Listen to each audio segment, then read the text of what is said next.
thrown out at 17 with $12 and a garbage bag full of clothes. Now the same people who erased me want to move into the $750,000 house I own outright, after years of pretending I never existed. I was 17 when my father looked me in the eye and said, in the calmest voice imaginable, that I simply wasn't made for anything great. It wasn't anger speaking. It was conviction. He truly believed he was helping me by making me accept my role in the family dynamic. "You're the backup plan," he told me without lifting his gaze from the sports section. "Your brother is the one who matters. You're unnecessary." Those words cut deeper than any scream ever could. My whole childhood I had felt like scenery in somebody else's movie. My older brother Nathan was the pride and joy, star quarterback, straight-A student, the son everyone bragged about. He had the bedroom with the water view, a brand new Mustang on his 16th birthday, and a father who still called him buddy, even after failures. Me? I got whatever Nathan outgrew, side-eye glances and constant criticism for breathing too loud. At first I thought I was the issue. I worked harder. Took a job at 15, kept my grades high, even tutored Nathan when his math scores started tanking. Nothing moved the needle.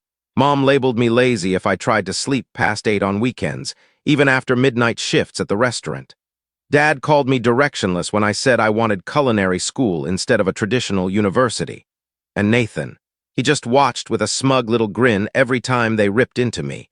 Everything exploded the summer before senior year. Nathan totaled his car coming home drunk from a party.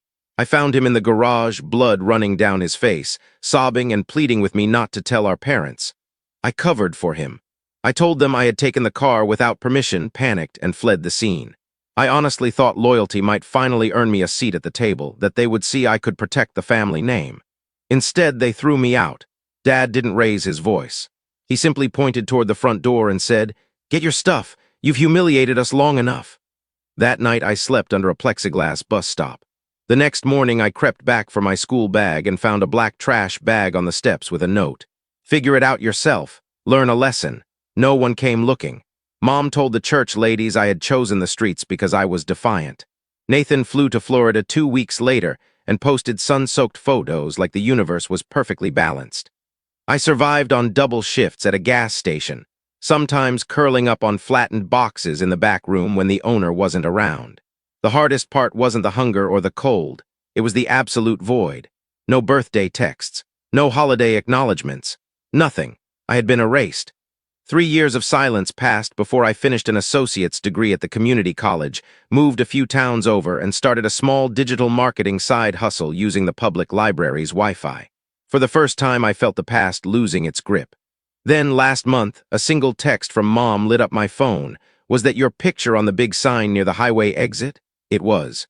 The Chamber of Commerce had chosen me for their Rising Entrepreneur feature after several local businesses I consulted for saw explosive online growth during the pandemic. It wasn't national news, but to me it was validation on a billboard. I wasn't disposable. 2 hours later, Dad rang. I let it go to voicemail. Then Nathan. Then cousins I hadn't heard from since middle school.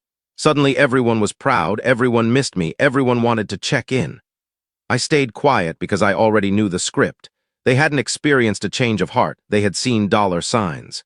Sure enough, Mom called again the next day. This time she left a message. "We're in a tight spot. Nathan and his wife are about to be evicted. The baby is due soon. We were wondering if you still had that extra bedroom you mentioned once." I actually laughed out loud. The extra bedroom didn't exist. I had purchased the entire property with cash. I ignored every call, every text, every Facebook message from Aunt Janice about how family steps up in hard times. Where was the family when I was sleeping under a bus shelter, Aunt Jan? Silence apparently wasn't the answer they wanted. A week later, I pulled into my driveway after a client lunch and spotted a silver Honda I hadn't seen in years parked across the street. On my front step sat my mother, holding a plastic container that I assumed was filled with apology muffins. She stood the moment I stepped out of the car. "You look amazing," she gushed, arms already open for a hug I had no intention of returning. I kept my distance. "Mom, why are you really here?" The smile faltered for half a second. "I just missed you, it's been forever. Thought we could sit and talk." I crossed my arms. "How's Nathan?" The mask slipped completely. "He and Alyssa got evicted. The baby is coming any day, your father and I thought maybe we could all stay here temporarily. Just until things stabilize." I let the words hang in the air before answering. You put me out on the porch with a garbage bag and a note telling me to learn my lesson. Now you want me to hand over the home I built for the son you chose over me. She blinked rapidly. Things were complicated back then. We thought we were doing the right thing. No, I said. You did what required the least effort from you. Believing Nathan was easier than believing me, even when it destroyed my life. Silence. For once I saw something like regret flicker across her face, but it was quickly replaced by defensiveness. Well, look how everything turned out. You're clearly successful. Maybe being on your own was the best thing that ever happened to you. I almost couldn't believe the words left her mouth. They wanted credit for abandoning me. You're not coming in, I said. Tell Dad, tell Nathan, tell everyone there is no spare room. She started to argue, but I was already closing the door. As the lock clicked, she called through the wood, You're being selfish. I opened the door again, looked her dead in the eye, and smiled. No, Mom, I'm just finished being convenient for people who only notice me when they're desperate. She left without another word. That night the old guilt tried to crawl back in. What if I'm the monster now? But I remembered the look on her face when Nathan falsely claimed I'd hit him, how she cried for him and never once asked for my side. I remembered the silence that followed my exile. I owed them nothing. Still, something in me needed the truth to be known, not for revenge, but for record. So I wrote a long message, not to my immediate family, but to the extended one. Cousins, aunts, uncles, everyone who had swallowed my parents' version that I was a troubled runaway. I laid it all out. The car wreck, the lie I took the blame for, the trash bag, the years of nothing, the recent Tupperware ambush. I attached screenshots, including an old text from Nathan bragging about how simple it was to get rid of me. I hit send and felt lighter than I had in years. Within an hour, my phone exploded. Aunt Marie, is this true? We were told you ran away and refused help. Uncle Leo, they said you were on drugs. Cousin after cousin expressing horror and apologizing for believing the lies. Then a name I never expected, Alyssa, Nathan's wife. I am sick to my stomach. Nathan told me you were violent and unstable, that your grandmother had to take you in after you attacked your mother. I had no idea. A second message. I left him last night. She had read my email aloud to him. He laughed at first, then raged, tried to grab her phone, called her stupid for believing me. 7 months pregnant, she packed a bag and went to her sister's. My message had been the final straw that let her see the manipulation clearly. She said their baby deserved better. I didn't celebrate. I simply wrote back, you absolutely did the right thing. Nathan, of course, couldn't let the exposure stand. 3 days later, I was walking to my car after grabbing coffee when I heard my name snarled behind me. Nathan looked like he hadn't slept in weeks. Unkempt beard, red eyes, still wearing his faded high school Letterman jacket like a security blanket. Think you're above everyone now? He spat. I stayed quiet. He stepped closer. Still playing the poor little victim, huh? Posting your sad story so everyone pities you. I could smell the alcohol. You lied, I said, calm and clear. He barked a laugh. And you turned out fine. You've got your fancy house and your stupid billboard. Stop whining. I could have unloaded every sleepless night, every skipped birthday, every moment I questioned my worth because of him. But he wanted the fight, so I gave him nothing. I opened my car door and said only, you lied. I flourished. Live with that.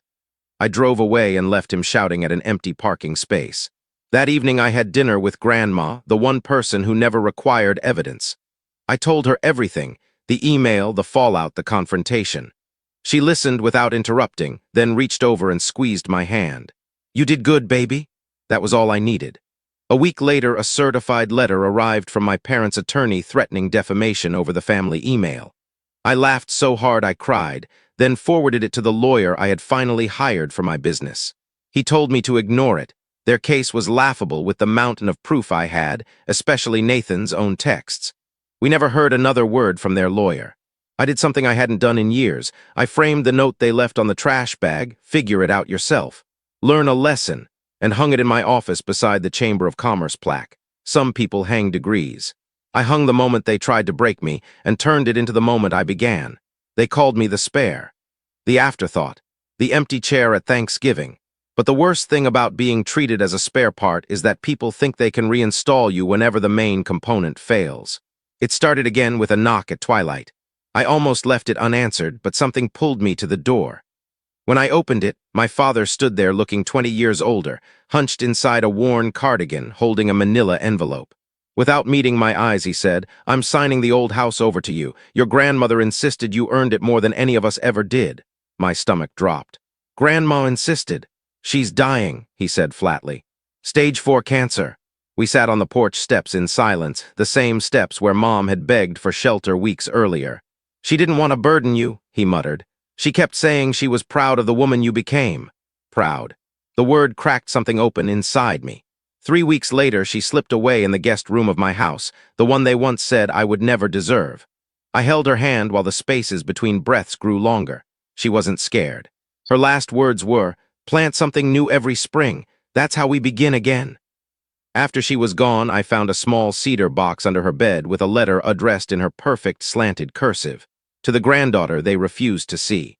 Inside were decades of journal pages documenting every slight, every bruise, every lie Nathan staged, every time Mom whispered that I was a mistake. Absolute proof she had seen everything and kept records.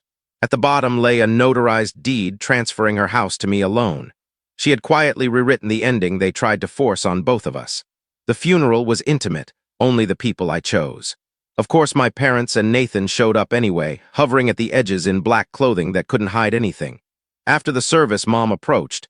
No tears. She just scanned the garden, the house, the crowd of friends who had become my real family, then asked, "Did she really leave everything to you?" I met her gaze and gave her the one answer she had always refused me. Yes, that night another letter appeared on my doorstep, typed, formal, asking for temporary residence during this difficult transition period. They wanted to move into Grandma's house. I sat with it for a long time, then wrote back, "Dear Mr. and Mrs. Turner, thank you for your inquiry regarding accommodation at 49 Maplewood Lane.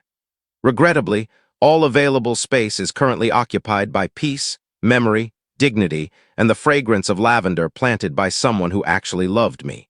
We are therefore unable to host individuals who abandoned those qualities years ago.